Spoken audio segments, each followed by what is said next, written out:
성도 여러분 안녕하십니까? 새벽 말씀 묵상입니다.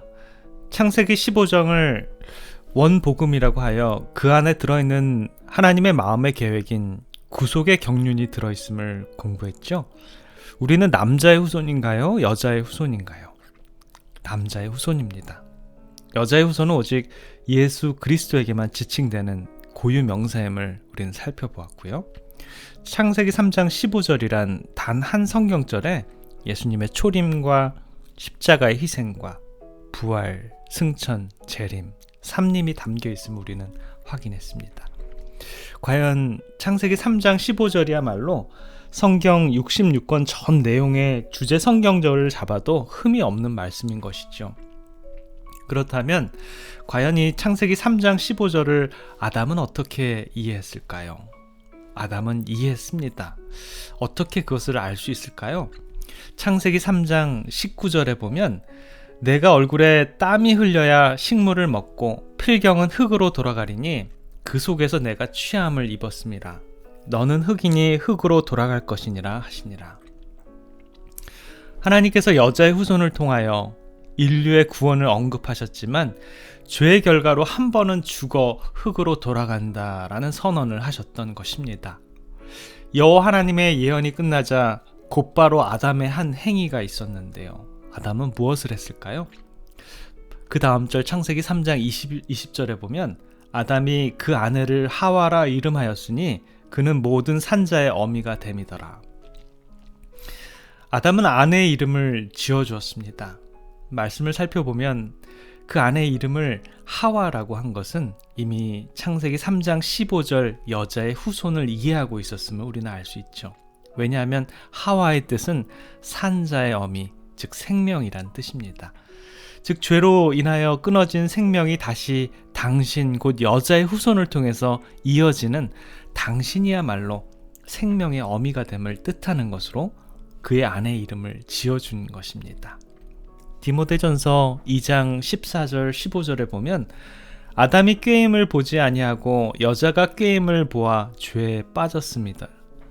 그러나 여자들이 만일 정절로서 믿음과 사랑과 거룩함에 거하면 그 해산함으로 구원을 얻으리라. 이렇게 똑똑하게 구원의 섭리를 깨달은 아담에게 여호와께서 그 구원의 경륜, 원복음을 어떻게 마음에 새기고 어떻게 그것을 후손에 알리켰는가를 제사를 통해서 가르쳐 주셨습니다. 이것이 바로 창세기 3장 21절에 원초적인 제사를 하나님께서 모본으로 보여주신 것이죠. 창세기 3장 21절에 보면 여호와 하나님이 아담과 그 아내를 위하여 가죽옷을 지어 입히시니라. 이 창세기 3장 21절이 어떻게 최초의 제사가 되었을까요? 선악을 알게 하는 이 나무의 실과를 먹고 난 후 그들을 덮고 있던 빛의 옷은 이제 그들의 눈에서 사라져 버렸습니다.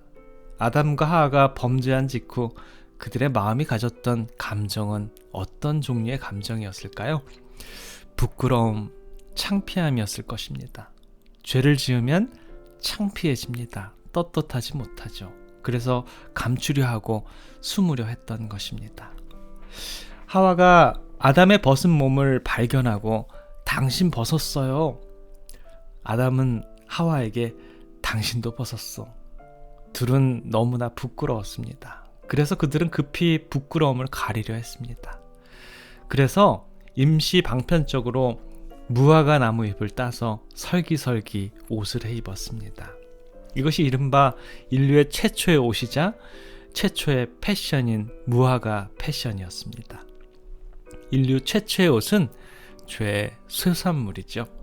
그래서 우리의 믿음의 백성들은 이 죄의 소산물인 옷에 너무 신경 쓰지 마시기 바랍니다. 옷을 보면 사죽을 못 쓰는 특별히 그런 많은 여성분들이 있는데요. 한 여인이 쇼핑을 하러 갔습니다. 눈에 확 들어오는 좋은 드레스가 보였습니다. 정말 입고 싶었어요. 그러나 그녀의 살림 형편을 살 수 없는 아주 굉장히 비싼 고가의 옷이었습니다. 살까 말까. 그런데 어느새 자기도 모르게 핸드백에서 카드를 꺼내 과감히 그었습니다. 집에 돌아와서 저녁에 남편에게 조심스럽게 말해 주었습니다. 남편은 가격부터 물어보았고 아내가 가격을 말하자 남편이 소리 질렀습니다. 당신 미쳤어? 아내는 미안해요. 마귀의 유혹에 넘어간 것 같아요. 아니, 성경을 그렇게 많이 읽은 여자가 어떻게 마귀에게 져? 사실 처음엔 마귀의 유혹인 줄 알고 마귀야 내 뒤로 물러가 이렇게 얘기했죠.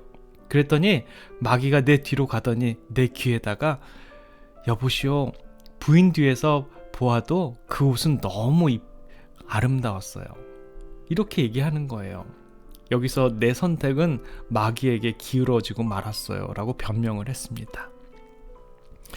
옷은 그냥 깨끗하고 단정하고 너무 유행에 뒤떨어지지 않으면 괜찮습니다.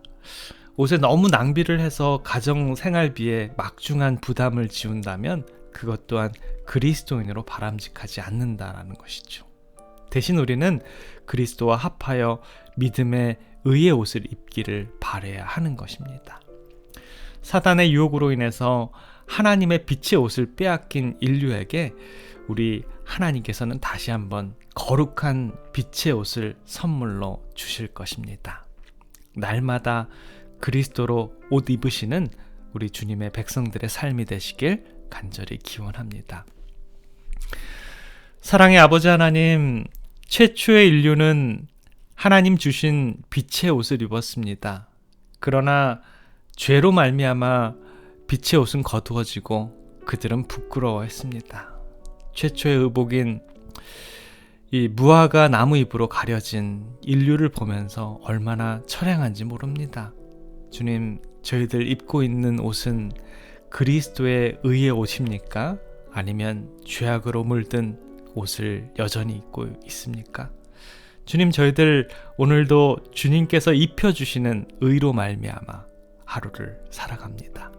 저희들과 함께 해주시고 동행해 주시옵소서. 죄악에 물든 이 세상에 눈을 가리고 온전히 주님만 의지하는 오늘 하루의 생애 되도록 주님 인도해 주시옵소서.